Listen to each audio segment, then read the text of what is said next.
السلام عليكم ورحمة الله وبركاته. إن الحمد لله نحمده ونستعينه ونستغفره ونؤمن به ونتوكل عليه ونعوذ بالله من شرور أنفسنا ومن سيئات أعمالنا. من يهده الله فلا مضل له ومن يضلل فلا هادي له. وأشهد أن لا إله إلا الله وحده لا شريك له وأشهد أن محمدا عبده ورسوله. أما بعد، فإن خير الحديث كتاب الله وخير الهدي هدي محمد صلى الله عليه وسلم وشر الأمور محدثاتها وكل محدثة بدعة وكل بدعة ضلالة وكل ضلالة في النار. أعوذ بالله السميع العليم من الشيطان الرجيم. بسم الله الرحمن الرحيم. وما أمروا إلا ليعبدوا الله مخلصين له الدين. وقال النبي صلى الله عليه وسلم عن النبي صلى الله عليه وسلم قال الله تبارك وتعالى: أنا أغنى الشركاء عن الشرك من عمل عملا أشرك فيه معي غيري تركته وشركه. رواه مسلم. معزز و محترم سامعین کرام، صدر مجلس عزت مآب، والد محترم حفظہ اللہ، پردہ نشین خواتین اسلام اور عزیز نوجوان ساتھیوں اور پیارے بچوں، اللہ تبارک و تعالی کا بے پایا شکر و احسان ہے کہ اللہ تبارک و تعالی نے ہم سبوں کو آج اپنے گھر میں دین کی کچھ باتیں سننے اور سنانے کا موقع عنایت فرمایا. یہ خالص اللہ تبارک و تعالی کا کرم اور اس کی توفیق سے ممکن ہو سکا ہے، جس پر ہم اللہ کا جتنا شکر و احسان بجا لائیں وہ کم ہے. اس موقع کی مناسبت سے میں آپ لوگوں کے سامنے چند منٹ قبولیت عمل کی شرطیں، اس کے متعلق اختصار کے ساتھ کچھ گفتگو کروں گا. اللہ تبارک و تعالی ہمیں صحیح طور پر قرآن و سنت کی روشنی میں وہ باتیں کہنے کی توفیق مرحمت فرمائے، اور پھر اس کے بعد ہم تمام لوگوں کو ان باتوں پر سوچنے، وچار کرنے، غور و فکر کرنے اور پھر عمل پیرا ہونے کی توفیق عطا فرمائے. خطبہ مسنونہ کے بعد جو آیت کریمہ میں نے تلاوت کی ہے، اس آیت کریمہ کا تعلق ہمارے اسی موضوع سے ہے جس کے متعلق میں آپ سے گفتگو کروں گا. اللہ تبارک و تعالی نے فرمایا: وما امروا الا ليعبدوا الله مخلصين له الدين، کہ انہیں اس کے سوا کوئی حکم نہیں دیا گیا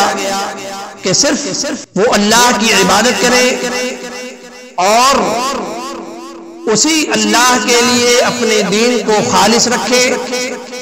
حنفاء مخلصین لہ الدین حنفاء، ابراہیم علیہ السلام کے دین حنیف پر. یہ اس آیت کریمہ کا ترجمہ ہوا، یعنی ان کی کتابوں میں اللہ تبارک و تعالی نے انہیں سوائے اس چیز کے اور کوئی حکم نہیں دیا تھا کہ وہ اپنے تعلق کو دوسرے ادیان، دوسرے مذاہب سے توڑ کر قطع تعلق کر کے صرف دین اسلام کی طرف مائل ہو اور بالکل یکسوئی کے ساتھ دین اسلام کی طرف متوجہ ہو اور اسی طریقے سے شرک سے توحید کی طرف وہ آ جائیں. یہی اللہ تبارک و تعالیٰ نے انہیں حکم دیا تھا وَمَا أُمِرُوا إِلَّا لِيَعْبُدُوا اللَّهَ مُخْلِصِينَ لَهُ الدِّينَ. میں نے آپ کے سامنے بتلایا تھا کہ آج کی گفتگو کا جو عنوان ہے یا موضوع ہے جس پر میں گفتگو کر رہا ہوں وہ ہے قبولیت عمل کی شرطیں. ہر وہ مسلمان جب وہ کوئی عمل کرتا ہے، خواہ نماز ہو، روزہ ہو، حج ہو، زکوٰۃ ہو، کوئی بھی عمل کرتا ہے تو اس کا ماحصل مقصود حاصل یہ ہوتا ہے کہ اللہ تبارک و تعالی اس عمل کے ذریعے سے اس سے خوش ہو جائے، یعنی رب کی رضا، اس کی خوشنودی ہی اس کا مقصود ہوتی ہے اور رب کا، اللہ کا تقرب حاصل کرنا ہی اس کا مقصود ہوتا ہے. یہ تمام اعمال کا اولین مقصد یہی ہے کہ اس عمل کے ذریعے سے اس کا اللہ، اس کا رب اس سے خوش ہو جائے اور اللہ کا تقرب حاصل ہو. اسی طریقے سے کسی بھی عمل کے بعد جو دوسرا اس کا مقصد ہوتا ہے اس عمل کے کرنے کا، وہ رب سے اس عمل پر اجر و ثواب اور نیکی کی امید رکھتا ہے. ہم نماز پڑھتے ہیں، روزہ رکھتے ہیں، حج کرتے ہیں، زکوٰۃ دیتے ہیں، خیر کے کام کرتے ہیں تو اس کا مقصود یہ ہوتا ہے کہ اللہ تبارک و تعالی ہم سے خوش ہو اور اس پر ہمیں اجر و ثواب دے. اب اگر کوئی بندہ، کوئی مسلمان نیک عمل کوئی بھی، خواہ وہ بڑا ہو یا چھوٹا ہو، اگر ریا و نمود، دکھلاوے کے لیے، دنیاوی رونمائی کے لیے وہ عمل کرتا ہے، یعنی اس عمل میں رب کی رضا، رب کی خوشنودی مقصود نہیں ہے اس کا، بلکہ دنیا والوں کے سامنے اچھا بننا، دنیا والوں کے سامنے واہ واہی کرنا اور کروانا مقصود ہے، تو پھر اسی عمل کو ریا کہا جاتا ہے شریعت کے اصطلاح میں. اور اگر اس کا مقصود رب کی خوشنودی، رب کی رضا اور اس سے اجر و ثواب کا پانا مقصود ہے اور دنیاوی غرض و غایت، دنیا والوں کے سامنے اچھا بننا مقصود نہیں ہے، بلکہ وہ عمل خالصۃ لوجہ اللہ، اللہ کی رضا کے لیے، اللہ کی خوشنودی کے لیے وہ عمل کرتا ہے، تو اسی عمل کو شریعت کی اصطلاح میں اخلاص کہا جاتا ہے. تو قبولیت عمل کے لیے جو پہلی شرط ہے، یعنی ہمارا کوئی عمل اس وقت تک قابل قبول اللہ کے یہاں اس کی وقت کوئی نہیں ہے جب تک کہ ہمارے ہر عمل میں اخلاص نہ ہو، یعنی وہ عمل اللہ تبارک و تعالیٰ کے لیے نہ کیا جائے. یہ پہلی شرط ہے اخلاص کا ہونا، خواہ وہ چھوٹا عمل ہو یا بڑا عمل ہو. اور اسی تعلق سے قرآن کریم میں بہت ساری آیات وارد ہوئی ہیں جو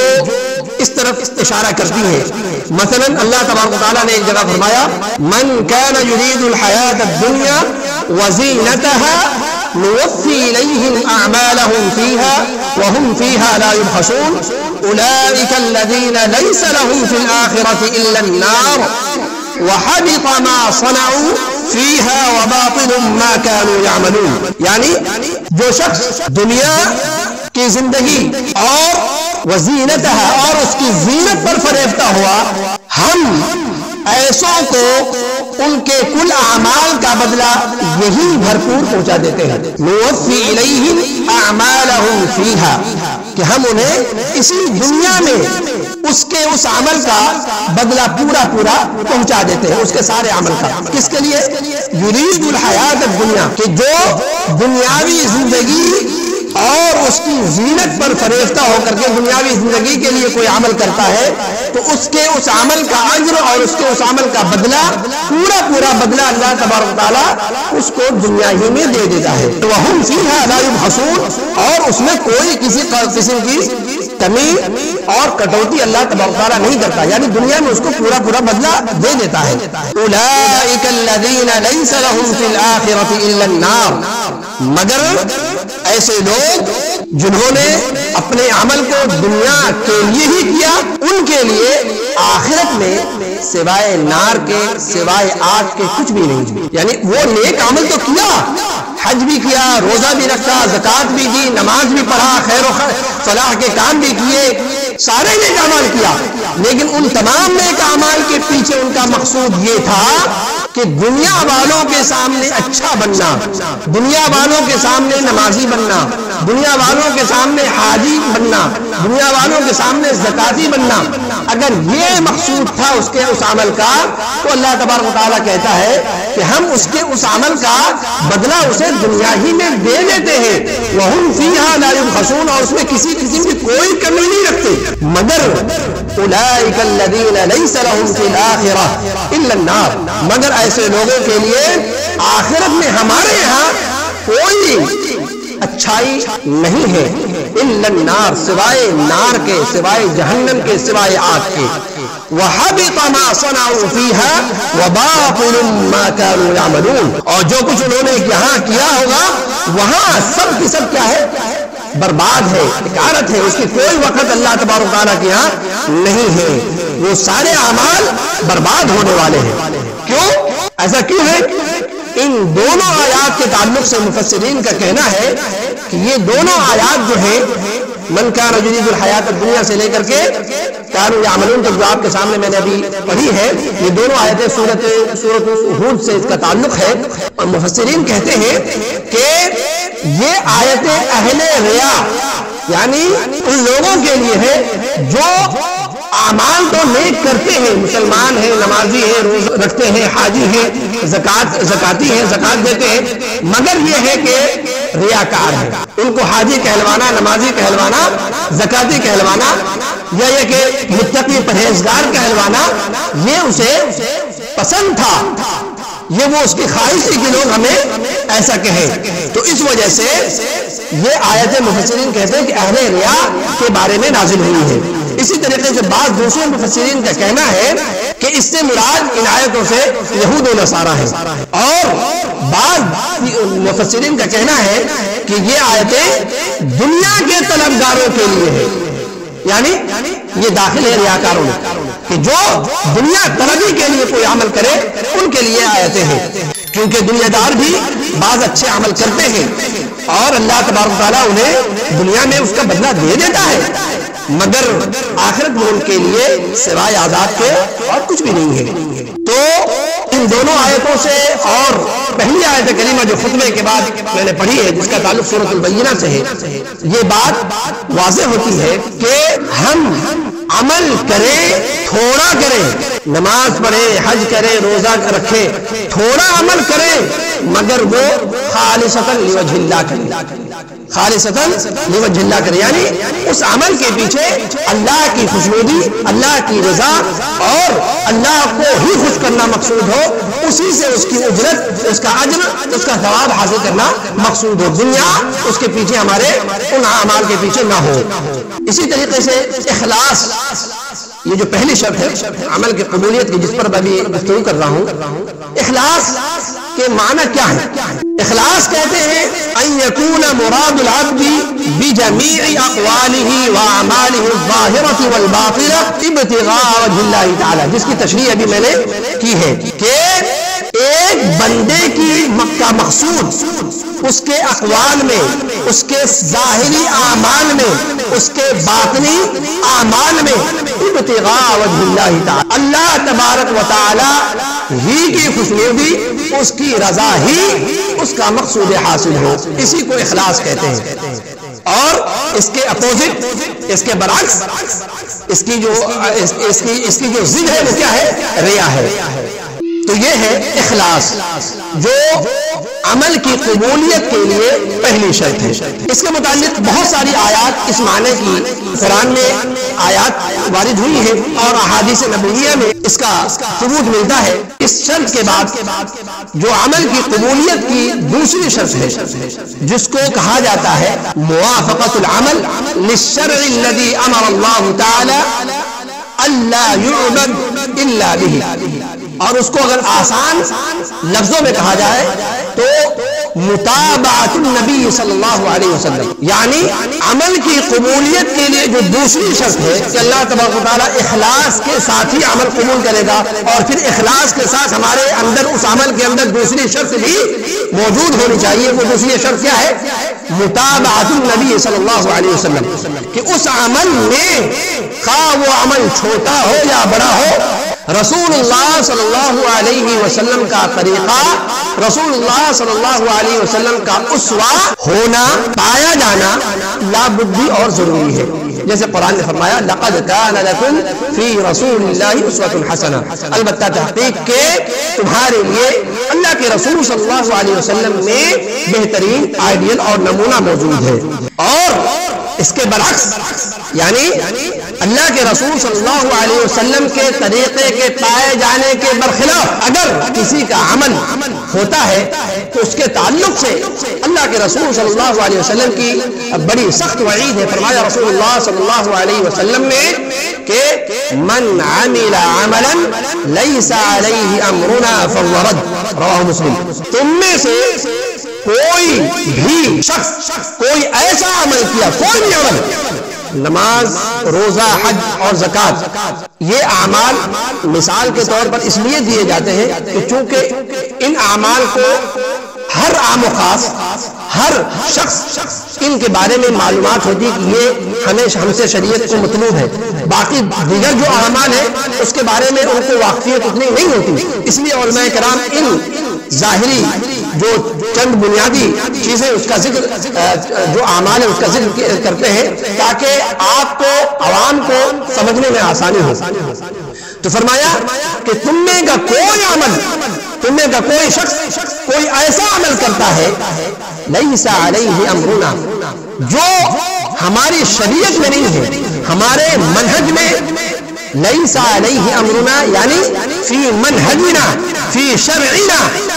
ہماری شریعت میں وہ نہیں، ہمارے طریقے میں وہ نہیں، جس بات کا میں نے حکم نہیں دیا فهو رد، بس وہ مردود ہے، یعنی وہ عمل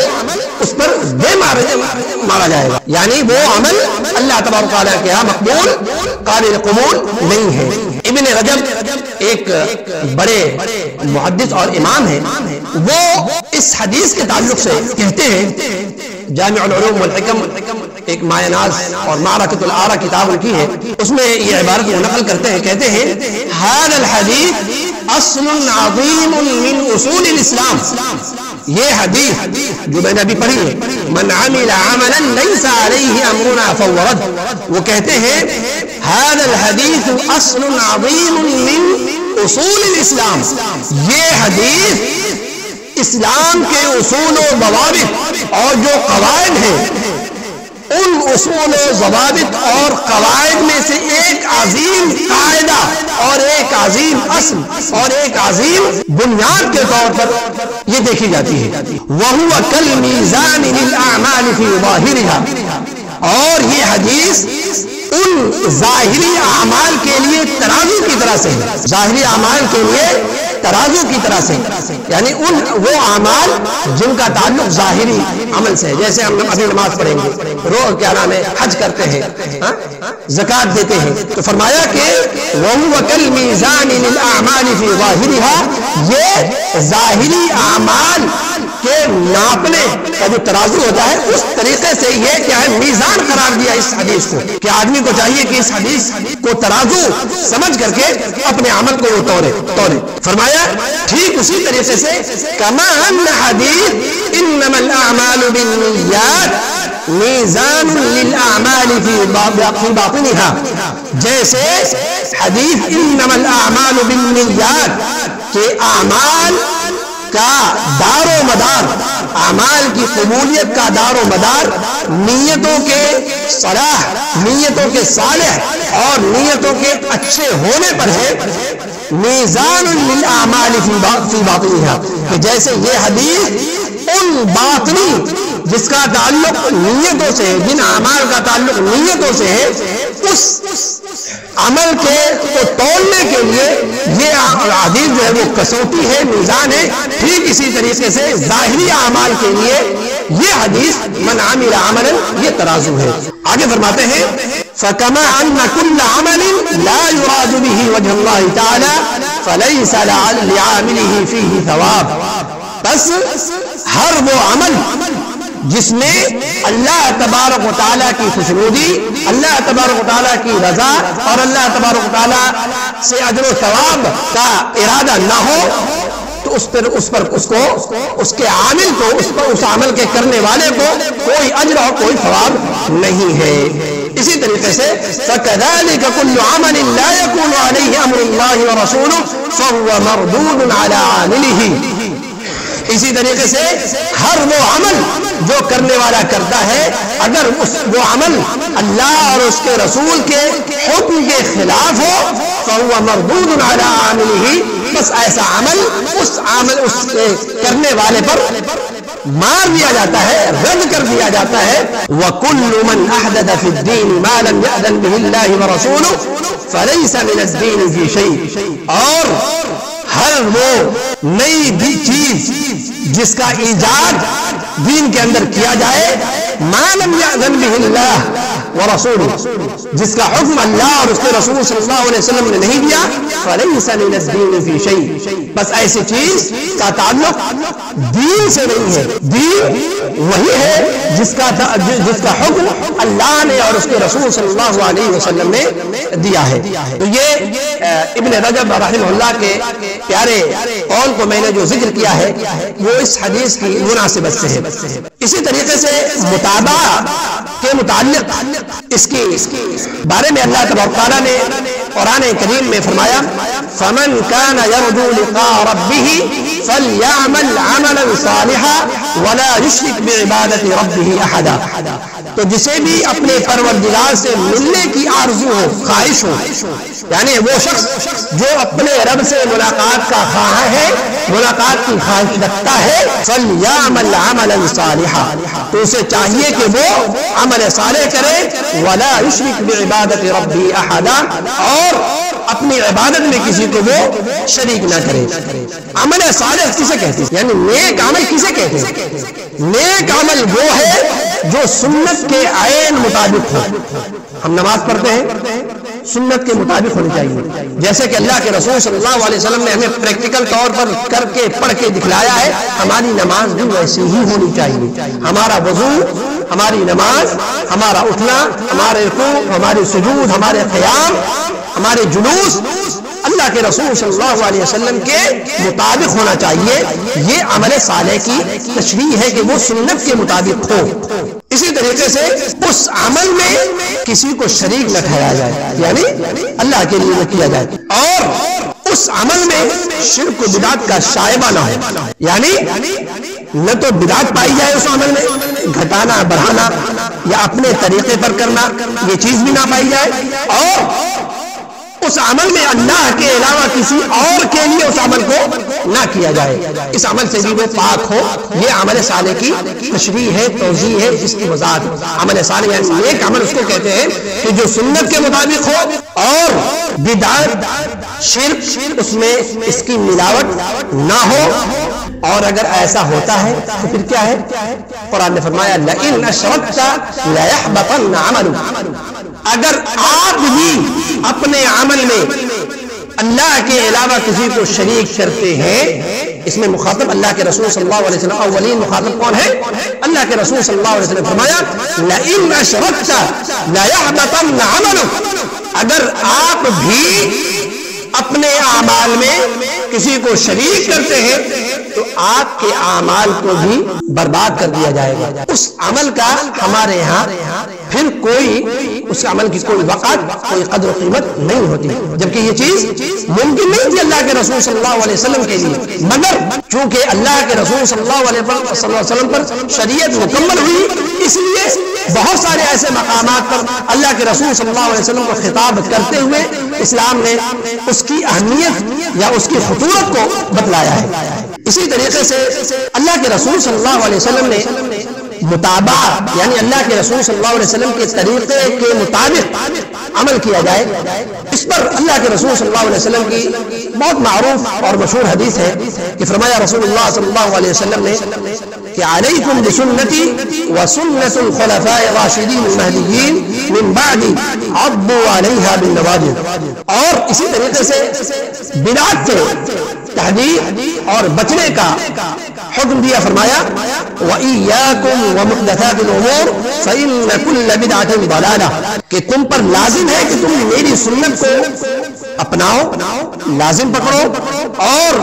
خلفائے راشدین جن کو ہم اور آپ جانتے تو اس میں سے ابو بکر صدیق رضی اللہ عنہ خلیفہ اول ہے، پھر عمر بن خطاب رضی اللہ عنہ، پھر عثمان بن عفان رضی اللہ عنہ، پھر علی بن ابی طالب رضی اللہ عنہ، ان چاروں کو خلفائے راشدین کہتے ہیں۔ اللہ کے رسول صلی اللہ علیہ وسلم نے فرمایا کہ تم پر لازم ہے کہ تم میری سنت کو لازم پکڑو اور پھر میرے خلفائے راشدین کی سنت کو لازم پکڑو۔ من بعدی، میرے بعد، یہ ٹکڑا ہمیں اس بات کی طرف اشارہ کرتا ہے کہ ہم کسی بھی عمل کے لیے ہم پر جو لازم اور ضروری ہے وہ یہ ہے کہ پہلے ہم اس عمل کا طریقہ، اس عمل کا ثبوت، اس عمل کو کیسے کیا جائے ہم قرآن سے اور اللہ کے رسول صلی اللہ علیہ وسلم کی زندگی میں تلاش کریں۔ من بعدی، یہ جو ٹکڑا ہے ہمیں اس چیز کی طرف اشارہ کرتا ہے کہ خلفائے راشدین کے مناقب، کے فضائل کا مرتبہ، اس میں کوئی شک نہیں کہ وہ امت میں سب سے اعلیٰ، سب سے عرفہ ہیں، مگر ان کے مناقب اور فضائل ہونے کے باوجود بھی ہمارے اوپر جو لازم اور ضروری ہے کہ ہم شریعت کے تعلق سے عبادات کا معاملہ ہو، احکامات کا معاملہ ہو، ان عبادات کو بجا لانے کا معاملہ ہو، ہمارے لیے پہلے ضروری ہے کہ اس عمل کے ثبوت کے لیے قرآن اور اللہ کے رسول صلی اللہ علیہ وسلم کی زندگی میں پہلے تلاش ہے۔ اگر ہمیں وضاحت کے ساتھ اس کی تفسیر اللہ کے رسول صلی اللہ علیہ وسلم کی زندگی میں نہیں ملتی ہے، پھر ہمیں نیچے اترنا ہے ابو بکر صدیق رضی اللہ عنہ اور دیگر صحابہ کرام رضوان اللہ علیہم اجمعین کی زندگی میں۔ اگر اس کی وضاحت ہمیں اللہ کے رسول صلی اللہ علیہ وسلم کی زندگی میں مل جاتی ہے، پھر ہمیں کسی صحابی تک بھی اترنے کی ضرورت نہیں ہے۔ فرمایا من بعدی علیکم بسنتی وسنت الخلفاء الراشدین المہدیین من بعدی عضوا علیہا بالنواجذ، اس کو تم اپنے نواجذ کہتے ہیں، جو کنارے کے دانت ہیں نا ان کو نواجذ کہا جاتا ہے، اس قدر تم اسے مضبوطی سے پکڑ لو کہ وہ چھوٹ نہ پائے۔ اب سمجھتے ہیں کہ کوئی بھی چیز کو جب سامنے والے دانت سے پکڑا جاتا ہے تو وہ اس قدر مضبوطی سے آدمی نہیں پکڑ سکتا جب تک کہ وہ پورے طور پر دونوں جانب جو دانت ہے اس کا سہارا نہ لیا جائے۔ فرمایا یہ اشارہ کیا اللہ کے رسول صلی اللہ علیہ وسلم نے، اس طریقے سے تم میری سنت کو اور خلفائے راشدین کی سنت کو مضبوطی کے ساتھ پکڑ لو۔ اور یہ الحمدللہ اللہ کا فضل و کرم ہے کہ ہم اہل حدیث کا یہ میزہ ہے، یہ طرح امتیاز ہے، اور یہی ہمارا اوڑھنا بچھونا ہے، اور اسی پر الحمدللہ ہم فخر بھی کرتے ہیں اور کرنا بھی چاہیے کہ ہمارا اوڑھنا بچھونا ہی یہی ہے کہ ہم عمل بعد میں کرتے ہیں، پہلے یہ دیکھتے ہیں کہ اس عمل کا ثبوت ہے یا نہیں، اور اگر اس عمل کا ثبوت ہمیں قرآن کے اندر، احادیث نبویہ کے اندر مل جاتا ہے، پھر ہم دوسرے مرحلے میں دیکھتے ہیں کہ اس عمل کو کیسے بجایا لایا جائے، اس عمل کو کس طریقے سے کیا جائے۔ یہ اہل حدیث کا شیوا ہے۔ باقی دیگر جو مختلف لوگ ہیں ان لوگوں کو میں بعض لوگوں کا ایسا ہے کہ وہ عمل کو کر لیتے ہیں اور اس کے بعد جب ان سے سوال کیا جاتا ہے تو وہ کہتے ہیں ہمیں اس کا علم نہیں، لیکن اہل حدیثوں کی یہ چیز نہیں ہے، الا ماشاءاللہ جن کے اندر جہالت ہے وہ الگ بات ہے، ورنہ حقیقت یہ ہے کہ اہل حدیثوں کا یہ میزہ ہے کہ وہ عمل بعد میں کرتے ہیں، عمل کا ثبوت اور اس کا طریقہ پہلے جانتے ہیں۔ ابن قیم رحمہ اللہ نے اخلاص کے تعلق سے قبولیت کے لیے جو دو شرطیں ہیں، اخلاص یعنی خلوص للہیت کے ساتھ وہ عمل کیا جائے، اور دوسری شرط متابعہ یعنی اس عمل کو اللہ کے رسول صلی اللہ علیہ وسلم نے جس طریقے سے بتلایا ہے اس طریقے پر کیا جائے، اور اگر کوئی پہلی فرصت میں نہیں کرتا تو اس طریقے پر کرنے کی کوشش کی جائے تاکہ اسے آدمی سیکھ سکے۔ ابن القیم رحمہ اللہ نے فرمایا فَإِنَّ اللَّهَ جَعَلَ الْإِخْلَاصَ وَالْمُتَابَعَةَ سببا لقبول الاعمال، کہ اللہ تبارک و تعالیٰ نے اخلاص اور متابعہ، جس کی تشریح ابھی میں نے کی ہے، ان دونوں کو یعنی ان دونوں شرطوں کو سبب بنایا ہے سببا لقبول الاعمال۔ سارے اعمال چاہے وہ چھوٹے ہو یا بڑے ہو، ان اعمال کی قبولیت کے لیے اللہ تعالیٰ نے ان دونوں شرطوں کو سبب بنایا کہ یہ دونوں شرطیں اور دونوں شرطوں کا بیک وقت پایا جانا، ایک ساتھ پایا جانا کسی بھی عمل میں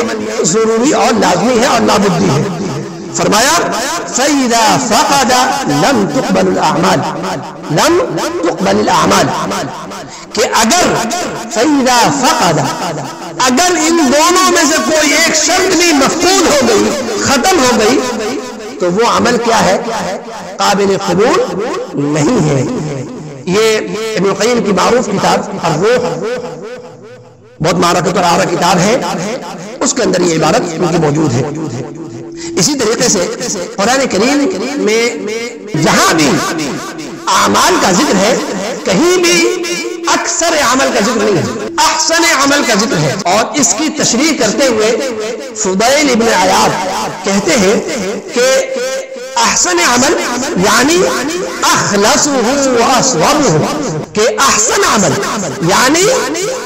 سب سے اچھا عمل، اس سے بہتر عمل کوئی ہو ہی نہیں سکتا۔ اس کی تشریح، اس کی وضاحت میں وہ کیا کہتے ہیں؟ کہتے ہیں احسن عمل وہ عمل ہے کہ جو خالص ہو، جس میں اللہ کی خوشنودی، اللہ کی رضا اور اللہ سے اجر و ثواب کے لیے جو عمل کیا جائے وہ عمل احسن عمل ہے۔ اور وَأَصْوَبُهُ، اور وہ اللہ کے رسول صلی اللہ علیہ وسلم کے طریقے کے مطابق ہو، یعنی ثواب ہو۔ وَأَصْوَبُهُ، اور ثواب کب ہوگا، قابل قبول کب ہوگا وہ عمل؟ جب وہ اللہ کے رسول صلی اللہ علیہ وسلم کے طریقے کے موافق ہو، مطابق ہو۔ تو یہ اس جملے کی تشریح میں فرماتے ہیں کہ اخلصہ واصوبہ، کہ وہ خالص ہو اور اللہ کے رسول صلی اللہ علیہ وسلم کے طریقے کے مطابق ہو، واصوبہ، جو ثواب ہو وہ موافق ہو۔ اللہ تبارک و تعالیٰ سے دعا ہے کہ اللہ تبارک و تعالیٰ ہمیں نیک اعمال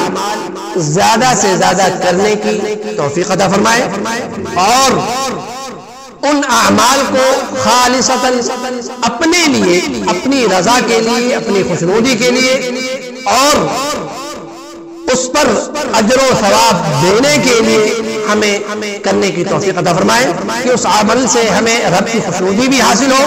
رب کا تقرب بھی حاصل ہو، اور اس کے اجر کے مستحق قرار دیے جائیں۔ اور اسی طریقے سے